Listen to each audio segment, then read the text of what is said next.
الله روح البقاء بسم الله شير اللقاء لا حول ولا قوة إلا بالله العلي العظيم.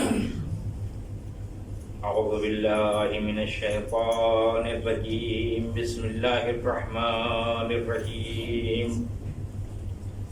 حسبنا الله ونعم الوكيل نعم المولى ونعم النصير. الحمد لله الذي لم يتخذ صاحبة ولا ولدا ولم يكن له شريك في الملك ولم يكن له ولي من الذل وكبره تكبيرا. الصلاة والسلام على سيدنا ومولانا بالقاسم محمد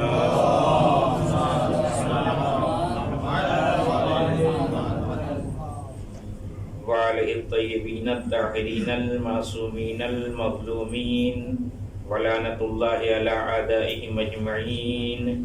أما بعد فقد قال الله الحكيم في كتابه الكريم وهو أصدق الصادقين. بسم الله الرحمن الرحيم. ما كان لبشر أن يؤتيه الله الكتاب والحكم والنبوة ثم يقول للناس كونوا عبادا لي من دون الله. صلوات پڑھیں محمد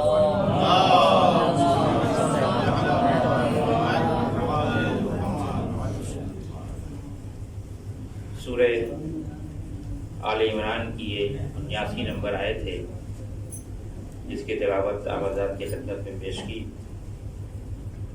جس کا بہت سادہ سا ترجمہ یہ ہے کہ ما کان لبشر ان یؤتیہ اللہ، اللہ نے کسی انسان کو اس بات کی اجازت نہیں دی ہے کہ ان یؤتیہ اللہ الکتاب، کہ جسے اللہ نے کتاب عطا کی ہو، حکم حکمت عطا کی ہو، والنبوہ اور نبوت عطا کی ہو، ثم یقول للناس، کہ وہ انسان پھر لوگوں سے کہے کونوا عبادا لی من دون اللہ، کہ تم سب اللہ کو چھوڑ کے ہماری عبادت کرو.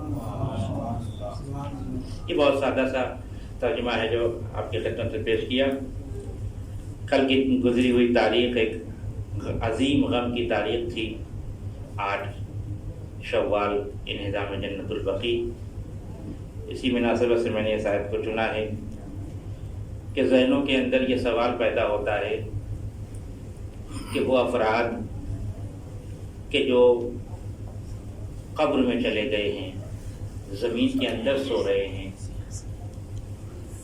ان لوگوں سے عموماً کسی کو کوئی نقصان نہیں پہنچتا.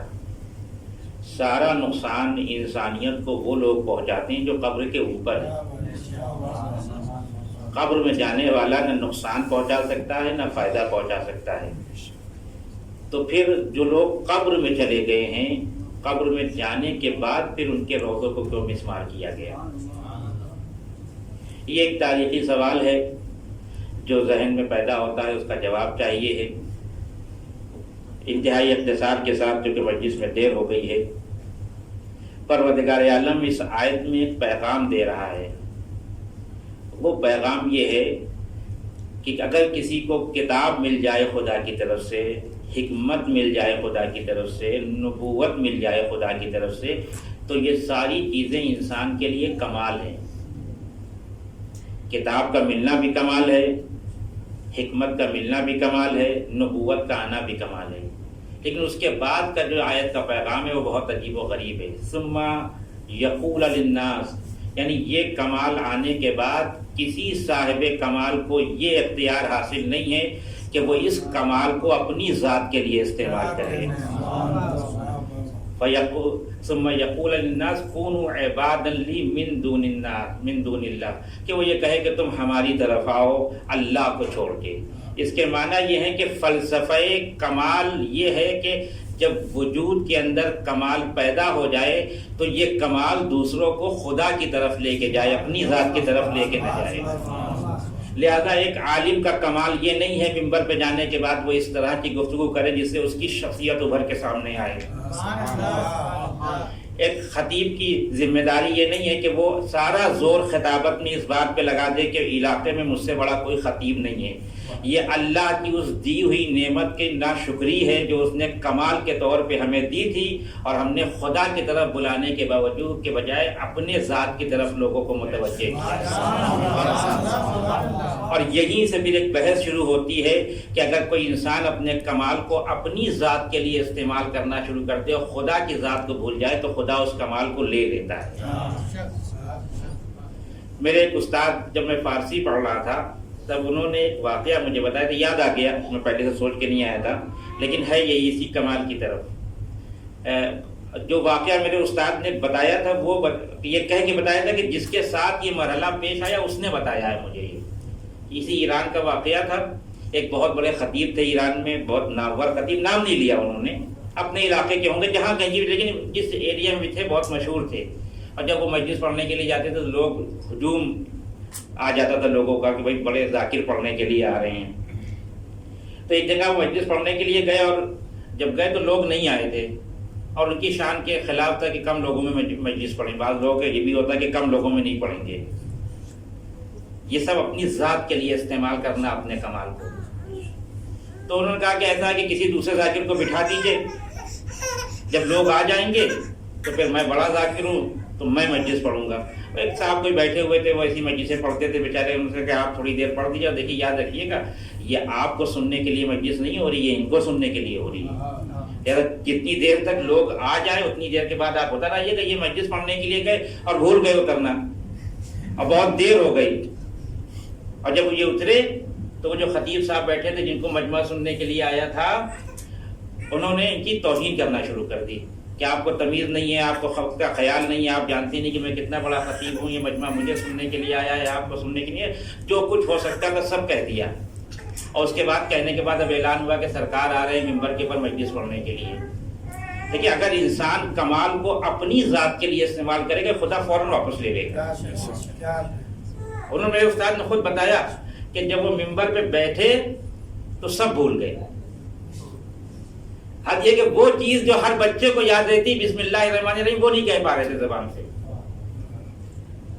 جو کہ کمال کو اپنی ذات کے لیے استعمال کر رہے تھے۔ اب بیٹھے ہوئے ہیں، اب ایک خطیب ممبر پہ بیٹھا رہے اور کچھ نہ پڑھے تو نیچے والے کیا سوچیں گے، یا تو مریض ہو گئے ہیں، کیا ہو گیا، سکتہ ہو گیا، کیا ہو گیا۔ لیکن اتنی دیر میں خطیب کو سمجھ میں آ گیا کہ مجھ سے غلطی کہاں ہوئی ہے، مجھے یہ کام نہیں کرنا چاہیے جو میں نے اس خطیب کے ساتھ، چھوٹے خطیب کے ساتھ کیا ہے۔ تو استاد نے کہا کہ اس خطیب نے اپنی اس رضا کو ایسے اپنے چہرے پہ ڈالا اور پروردگار سے کہ پروردگار مجھ سے غلطی ہو گئی، مجھے یہ کام نہیں کرنا چاہیے تھا، جو کمال تو نے مجھے دیا تھا لوگوں کو تیری طرف بلانے کے لیے، میں نے اپنی ذات کے لیے استعمال کیا۔ اب پروردگار کی تو خاصیت یہ کہ وہ اپنے بندے کے استغفار کے انتظار میں رہتا ہے، پر پروردگار نے وہیں پہ بندے کو معاف کیا اور جو کچھ بھولا تھا سب یاد آ گیا۔ لہذا اللہ نے جو کمال ہمیں اور آپ کو دیا، جس عنوان سے بھی دیا ہو، وہ کمال اس لیے ہے کہ لوگوں کو خدا کی طرف لے کے جائیں، اپنی ذات کی طرف لے کے نہیں آئیں۔ لہذا پروردگار نے کہا کہ خبردار کسی کو یہ حق نہیں ہے کہ وہ اللہ کے علاوہ کسی اور کی عبادت کی طرف لوگوں کو بلائے۔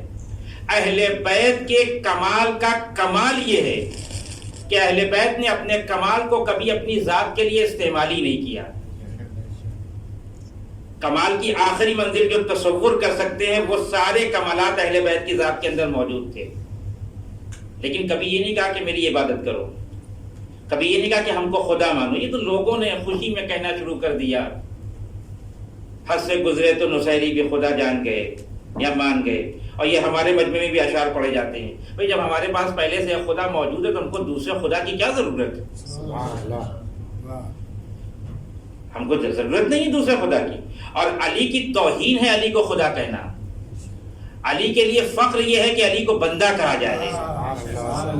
امام علی نے کیا کہا مقام فخر میں کہ میرے لیے فخر کے لیے یہی کافی کہ میں تیرا بندہ ہوں، میرا امتیاز ہے کہ تو میرا رب ہے۔ دیکھیں یہ ہے کمال۔ اتنے کمالات ہونے کے بعد بھی انسان کو پیشکش کی جا رہی کہ خدا بن جائیے، لیکن جس کو پیشکش کی جا رہی وہ سمجھ رہا ہے کہ خدا بننے میں فائدہ نہیں ہے، بندہ بننے میں فائدہ ہے۔ لہذا یہاں سے ایک بحث شروع ہوتی ہے کہ انسان جو اس دنیا میں آیا ہے وہ دو گروپ میں تقسیم ہو گیا ہے۔ توجہ رکھیے گا، میں اس بات کو آپ کی خدمت میں عرض کرنا چاہتا ہوں کہ اہل بیت کے قبر میں جانے کے بعد بھی لوگوں کو کیا تکلیف تھی کہ ان کی بنی ہوئی، ان کی قبر پہ بنی ہوئی عمارت کو گرا دیا. وہ عمارت تو کسی کو نقصان نہیں پہنچا رہی تھی. بس یہی بات مجھے عرض کرنا ہے آپ کی خدمت میں مختصر سے وقت میں. دو گروپ ہیں انسانوں کے کلی طور پہ، ایسے بہت سے گروپ بیان کیے ہیں قرآن نے، لیکن دو گروپ کلی طور پہ.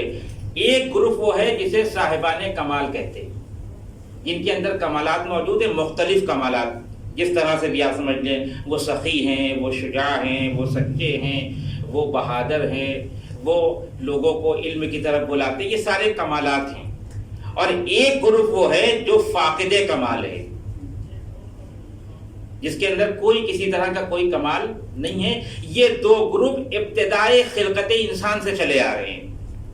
جب دنیا میں 4 لوگ موجود تھے، جناب آدم، ان کی اہلیہ اور 2 بیٹے، تب سے یہ گروپ چلا آ رہا ہے، صاحبان کمال کا گروپ، فاقدان کمال کا گروپ. اب یہاں سے رد عمل معلوم ہوگا، وہ رد عمل آئے گا بقی میں.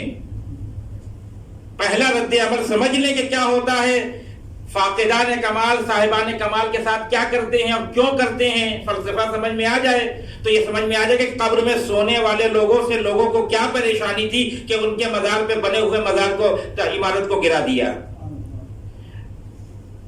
2 بیٹے حابیل اور قابیل، دونوں نے اللہ کی راہ میں نذر پیش کی. حابیل کی نذر قبول ہو گئی، قابیل کی رد ہو گئی.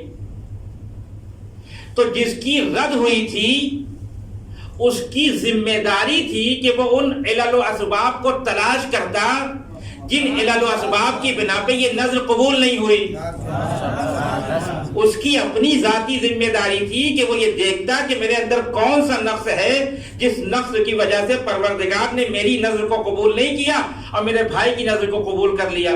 لیکن وہاں بالکل مسئلہ برعکس ہوا. بجائے اس کے کہ اپنے نقص کو کم کیا جاتا، صاحبان کمال کو مارنے کے در پہ آ گئے. وہیں سے یہ مسئلہ شروع ہو گیا. تاریخ نے یہ مسئلہ شروع ہو گیا کہ 2 گروپ ہوں گے، صاحبان کمال، فاقدان کمال.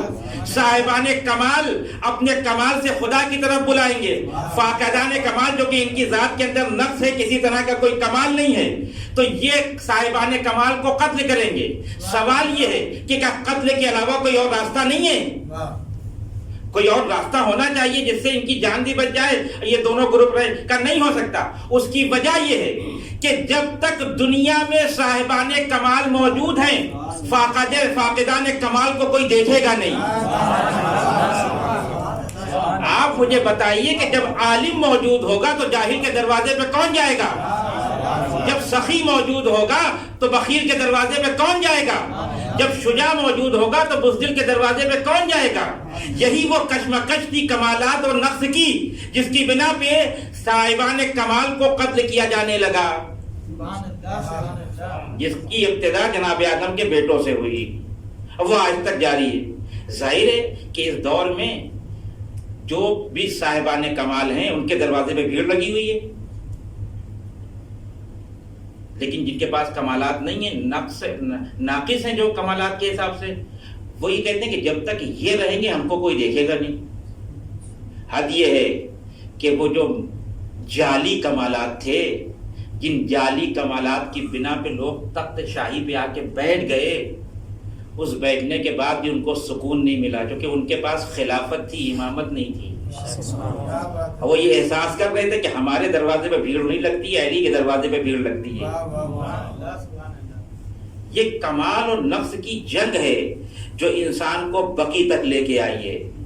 اہل بیت ان شخصیات کا نام ہے کہ جن کے اندر اللہ نے بھرپور کمالات رکھے ہیں، اور وہ اس کمالات کو ذات پروردگار کی تبلیغ کے لیے، دین کی تبلیغ کے لیے، ترویج کے لیے استعمال کرتے ہیں. تو ان کے مقابلے میں جو بھی آئے گا وہ فاقد کمال ہوگا. تو فاقد کمال کی وجہ سے وہ دشمن ہو جائے گا صاحبان کمال کا. توجہ رکھیے گا. اچھا، اگر صاحبان کمال کا دشمن ہوا ہے تو اب اس سے پھر ایک گروپ اور بنتا ہے. توجہ رکھیے گا. وہ گروپ کیا ہے؟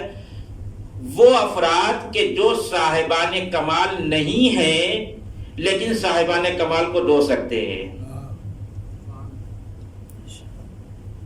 یہ گروپ ہے. سوال یہ ہے کہ ابو ذر نے کس کا باغ غصب کر لیا تھا جو ان کو مار دیا گیا؟ قمبر نے کس کے ساتھ زیادتی کی تھی جو ان کو مار دیا گیا؟ میثم نے کس کا گھر چھین لیا تھا کہ ان کو دار پہ چڑھا دیا گیا؟ یہ جو طول تاریخ میں لوگوں کا قتل ہو رہا ہے یہ کیوں ہو رہا ہے؟ کہ ان کی خطا یہ نہیں تھی کہ انہوں نے کچھ غلط کام کیا ہے، ان کی بس یہ خطا تھی کہ یہ صاحبان کمال کو دوست سکتے ہیں۔ اس کے معنی یہ ہے کہ صرف صاحبان کمال کو خطرہ نہیں ہے، جو صاحبان کمال کو دوست رکھتے ہیں ان کو بھی خطرہ ہے۔ لہذا آپ دیکھیں سیریا میں جب داعش داخل ہوا تو حجر بن عدی کی قبر کو کھودا۔ اگر اس گروپ کو صحابیت سے دشمنی تھی تو پھر رسول کے صحابی کی بھی قبر کھودنا چاہیے تھی، لیکن ان کو رسول کے صحابیت سے دشمنی نہیں ہے، ولایت کے صحابیت سے دشمنی ہے۔ تو صاحبان کمال اور وہ افراد کو جو صاحبان کمال کو دوست رکھتے ہیں، لہذا یا تو دوستی چھوڑ دیجئے کہ ہم دوست نہیں رکھیں گے، یا پھر مصیبت کے لیے آمادہ رہیے، بس توجہ رکھیے گا۔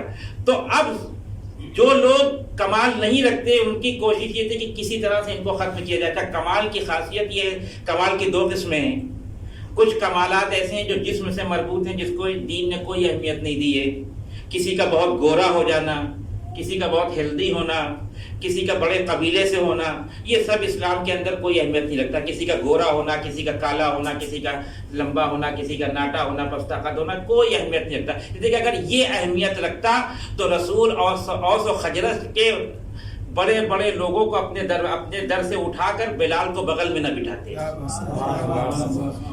کیوں؟ اس لیے کہ یہ پروردگار نے جس کو کالا بنا دیا وہ کالا بن گیا، جس کو گورا بنا دیا وہ گورا بن گیا، اس میں کسی انسان کا اپنا تو دخل ہے نہیں۔ لیکن کمال کی دوسری قسم جو انسان کے نفس سے مربوط ہے، بس یہی سے میں بات کو شروع کر رہا ہوں، جو انسان کے نفس سے مربوط ہے، وہ نفس سے جو مربوط ہے اور ذات سے جو مربوط ہے، اس کی خاصیت یہ ہے جو صفتیں جو کمال جسم سے مربوط ہے ان کو چھینا جا سکتا ہے۔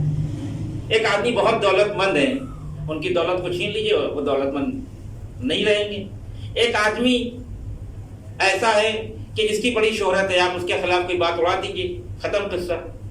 لیکن ایک آدمی عالم ہے، آپ سب کچھ کر لیں گے، اس کا علم نہیں ختم کر سکتے، کیونکہ علم کا تعلق جسم سے نہیں ہے، ذات سے ہے۔ ایک آدمی بہت سخی مشہور ہے، آپ کیا کریں گے؟ آپ اس کی دولت کو چھین لیں گے، اس کی سخاوت کو نہیں چھین سکتے، کیونکہ سخاوت کا تعلق انسان کے جسم سے نہیں ہے۔ تو چونکہ کمال جس کی طرف اللہ اشارہ کر رہا ہے وہ کمالات انسان کی ذات کے جز ہیں، اور ذات سے اس کے جز کو چھینا نہیں جا سکتا، انسان کے اندر اتنا اختیار نہیں ہے، ورنہ دشمنان کو جتنا اختیار تھا اتنا کر لیا۔ یہ اتنا ہی اختیار رکھتے تھے کہ فدق کو چھین لیں، یہ اتنا ہی اختیار رکھتے تھے کہ خلافت کو اپنے ہاتھوں میں لے لیں، لیکن ان کے بس کی یہ بات نہیں تھی کہ ولایت کو لے لے، کیونکہ ولایت کا تعلق جسم انسان سے نہیں ہے، روح انسان سے ہے۔ امامت کا تعلق جسم انسان سے نہیں ہے، روح انسان سے۔ جیسا یہ امام نہ بن سکے، یہ ولی نہ بن سکے، یہ خلیفہ بن گئے، اور کیا آپ نے۔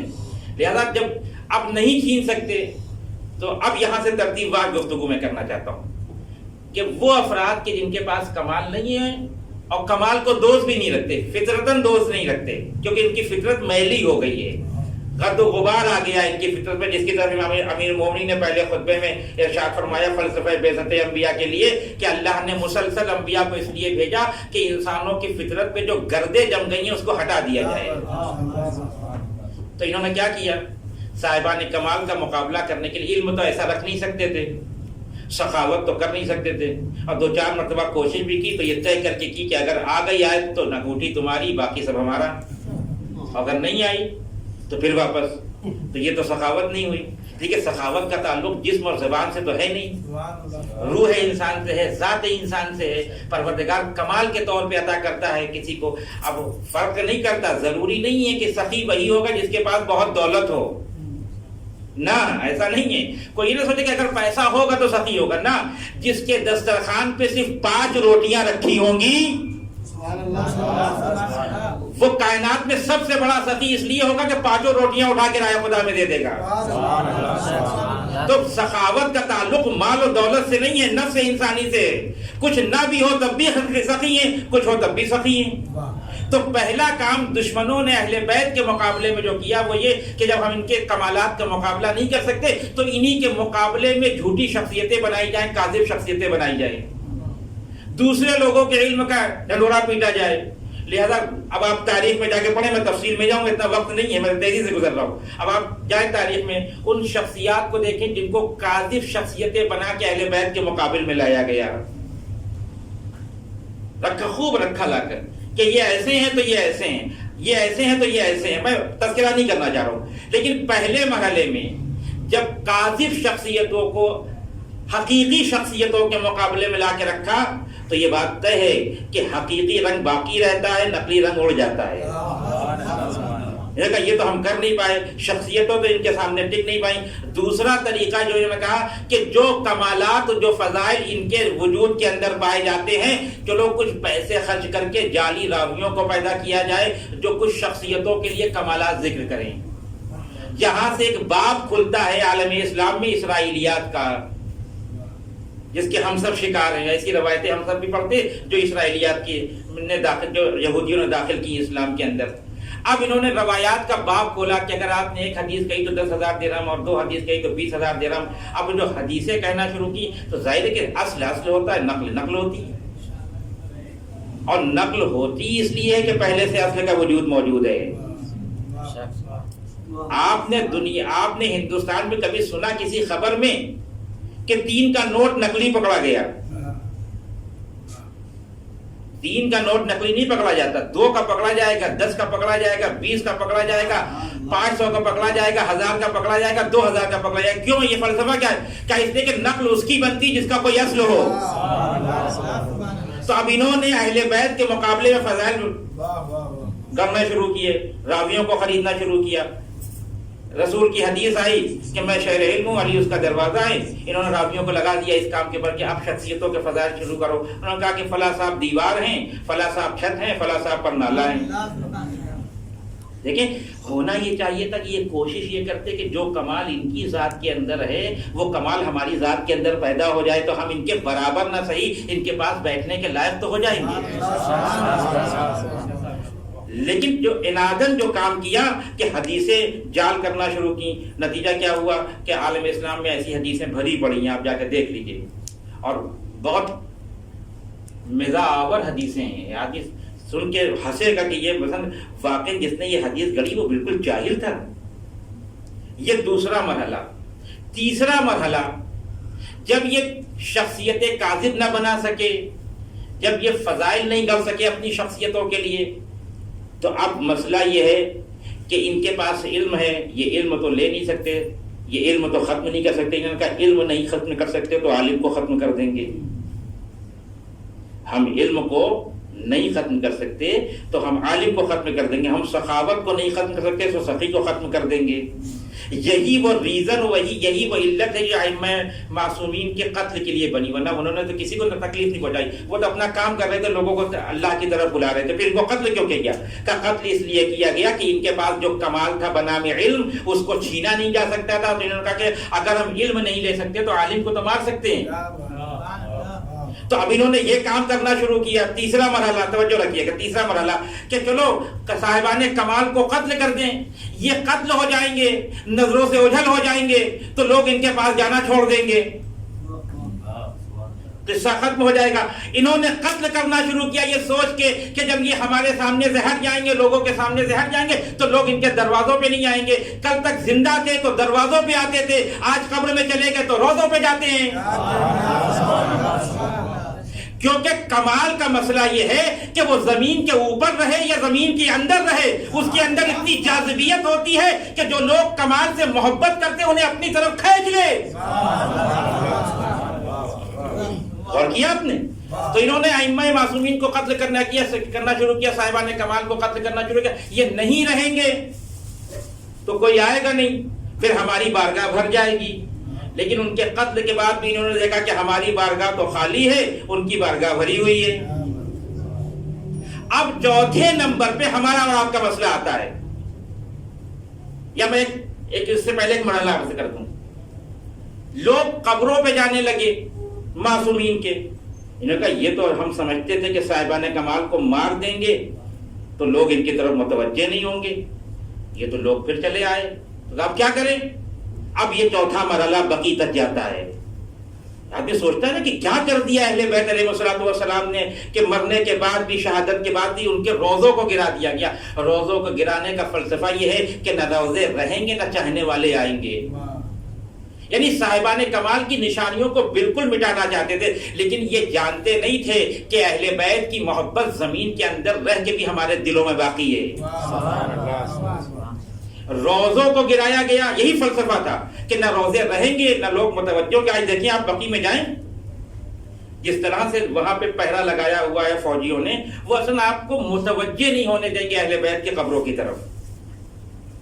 لیکن کیا ان کے اس کام سے ہم نے جانا چھوڑ دیا؟ نہیں، جانا چھوڑا نہیں۔ ہجوم ہے جو اہل بیت کے مزار پہ جا رہے، کیوں؟ وہ کیوں جا رہے ہیں؟ کیونکہ کمال کے اندر اتنی جاذبیت ہے کہ وہ کہیں سے بھی انسان کو کھینچ لے۔ آخری مرحلہ، اب آپ کو یہیں سے ختم کر دوں گا میں۔ ہم نے پہلے کاذب شخصیتیں بنائی، وہ نہیں چل پائی، حدیثیں گڑی، وہ نہیں چل پائی، ان کو شہید کیا، وہ کام نہیں بن پایا ہمارا، ہم نے ان کے روزوں کو گرا دیا، پھر بھی بھیڑ لگی، اب کیا کریں؟ کہ اب ان کو مارو جو ان کے روزوں پہ آتے ان کے کمال کی وجہ سے۔ یہ افغانستان کے کسی اسکول پہ جس کا نام امام حسین ہو بم بلاسٹ ہونا، یہ سیاسی مسئلہ نہیں ہے، یہ کمال کا مسئلہ ہے، کیونکہ ان کے اندر اتنا کمال تھا کہ صاحبان کمال کی طرف جذب ہو رہے تھے، لہذا کہا کہ چونکہ جب تک یہ زندہ رہیں گے یہ صاحبان کمال کی قبر پہ آتے رہیں گے، انہی کو مارو، یہ سلسلے کو ختم کرو۔ لیکن اب یہ سلسلہ کب سے شروع ہے؟ آج سے مسئلہ نہیں ہے، یہ آج کا مسئلہ تو کچھ بھی نہیں جتنے مارے جا رہے ہیں شیعہ۔ آپ حجاج کے دور کو دیکھیں، آپ متوکل کے دور کو دیکھیں، یہ جو مسلسل دور گزرے ہیں، یہ جو دشمنی شیعوں سے آل محمد کے چاہنے والوں کو جو مارا جا رہا ہے، ان کی خطا بس اتنی ہے کہ وہ صاحبان کمال سے محبت کرتے ہیں۔ بس یہی ایک خطا ہے صاحبان کمال سے محبت کرنے کی، یہی خطا ہے۔ جس دن ہم نے محبت کرنا چھوڑ دیا ہماری جان محفوظ ہو گئی۔ جسے اپنی جان پیاری ہے وہ صاحبان کمال کو چھوڑ دے۔ ایران کے اوپر جو پابندیاں لگی ہیں وہ اس لیے نہیں لگی ہیں کہ ایران ایٹمی پلانٹ بنانے جا رہا ہے۔ اسے کہ اگر یہ وجہ ہو کہ آپ ایٹمی پلانٹ بنانے جا رہے ہیں تو اس سے پہلے پاکستان پہ پابندیاں لگائیے، ہندوستان پہ پابندی لگائیے، اسرائیل پہ پابندی لگائیے، امریکہ پہ پابندی لگائیے، لیکن ان ممالک پہ پابندیاں نہیں ہیں۔ پابندیاں کس پہ ہیں؟ ایران پہ۔ ایران پہ ایٹمی پلانٹ کی وجہ سے پابندیاں نہیں ہیں، اس محبت کی وجہ سے ہے جو صاحبان کمال کی طرف مجذوب ہوتی ہے۔ ہماری خطا یہ ہے کہ ہم اہل بیت سے محبت کرتے ہیں، جیسا میں کہا کہ نہ ہم ان کے فضائل کو مٹا سکے، نہ ان کی شخصیت کو مٹا سکے، نہ ان کے مزار کو مٹا کے کچھ کر سکے، لہذا آپ جو مزاروں پہ آتے ہیں ان کو مارنا شروع کرو۔ اور یہ سلسلہ کافی دنوں سے جاری ہے۔ میں پچھلے سال ایک مجلس پڑھ رہا تھا ہندوستان میں ایک جگہ، تو مجھ سے پہلے کسی نے پیش خوانی کی اور ایک دو مصرے پڑھے۔ وہ مصرے تو مجھے یاد نہیں ہے کیونکہ میں خود نہ شاعر ہوں نہ متشاعر، لیکن مفہوم مجھے یاد رہ گیا اور وہ ادا کر دوں میں مفہوم، بات کو ختم کر دیتا ہوں یہیں سے۔ کہ انہوں نے دو مصرے میں بہت خوبصورت بات کہی کہ جس زمانے میں داعش آئے تھے عراق میں، اور انہوں نے کہا تھا کہ ہم 40 نہیں ہونے دیں گے، جو 40 پہ آئے گا ہم اسے جان سے مار دیں گے۔ اسی زمرے میں یہ دو مصرے انہوں نے کہے تھے، اور کہتے ہیں کہ مفہوم یہ ہے اور یہی محبت کا جاذبہ ہے اہل بیت سے۔ کہتے ہیں کہ تم ہم کو ڈرا رہے ہو کہ ہم کربلا نہ آئیں، مطلب تم ہم کو مار دو گے، تمہیں پتہ بھی ہے کہ ہم کربلا آتے ہیں تو کفن خریدتے ہیں، زندگی نہیں مانگتے۔ ڈرایا انہیں جاتا ہے جنہیں اپنی زندگیوں سے محبت ہو، ہم کربلا اپنی زندگی کی تمنا لے کے نہیں، موت کی آرزو لے کے جاتے ہیں۔ ایک صلوات پڑھے محمد و آل محمد پہ۔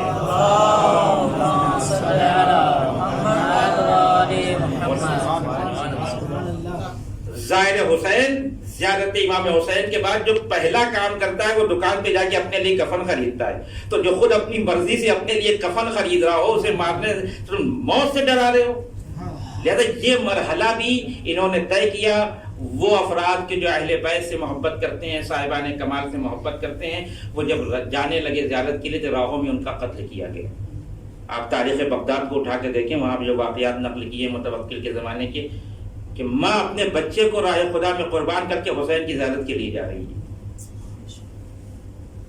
یہ ہیں وہ صاحبان کمال کہ جن کے لیے فرق نہیں پڑتا کہ زمین کے اوپر رہیں یا زمین کے اندر رہیں، کیونکہ کمال کے اندر اتنی جاذبیت پائی جاتی ہے کہ وہ کہیں سے بھی دوست ان لوگوں کو اپنی طرف کھینچ لے جن کے اندر کمال حاصل کرنے کی صلاحیت پائی جاتی ہے۔ آپ طول تاریخ میں اٹھا کے دیکھیں، لیکن تعجب ہوتا ہے صرف مسلمانوں کی بے حسی پہ، تعجب ہوتا ہے واقعی۔ بس آخری بات کہ 6 دسمبر کو بلیک ڈے منایا جائے گا، بالکل منائیں، مجھے اعتراض نہیں ہے اس بات سے، کیونکہ اللہ کا گھر گرا ہے۔ تو 8 شوال کو کیوں نہیں مناتے آپ غم کی تاریخ؟ یہ جو روزے گرائے گئے ہیں، یہ جو مسکن اہل بیت کا ہے، کیا اس کی وقار و عظمت مسجد خدا سے کم ہے؟ کیا اہل بیت جہاں پر مقیم ہیں، جہاں پہ مسکن ہے ان کا، کیا ان کا شرف مسجد خدا سے کم ہے؟ اگر کم ہوتا تو جیسے اوروں کے دروازے بند کیے تھے اللہ کے رسول نے، اور اللہ کے حکم سے اہل بیت کا دروازہ بھی بند کر دیا جاتا ہے۔ کتنوں نے تو حسرت میں آ کے کہا تھا یا رسول اللہ بس ایک روشن دان کھولنے کی اجازت دے دیجیے، اگر ختم نہیں سارے دروازے بند ہوں گے، بس اگر دروازہ کوئی کھلے گا تو اہل بیت کا دروازہ کھلے گا۔ یہ ایک پیغام تھا امت کو کہ جو حرمت مسجد نبوی کی ہے وہی حرمت فاطمہ کے گھر کی ہے۔ بقی میں جو عمارتیں گرائی گئی ہیں وہ یہ نہ سمجھے کوئی کہ معصومین کی بے حرمتی کی گئی، وہ رسول کی بے حرمتی کی گئی ہے، وہ خدا کے گھر کی بے حرمتی کی گئی ہے، کیونکہ ان کے گھر کا مرتبہ خدا کے گھر کے برابر ہے۔ اگر خدا کے گھر میں حالت نجاست میں نہیں جا سکتے تو ان کے مزار پہ بھی نہیں جا سکتے۔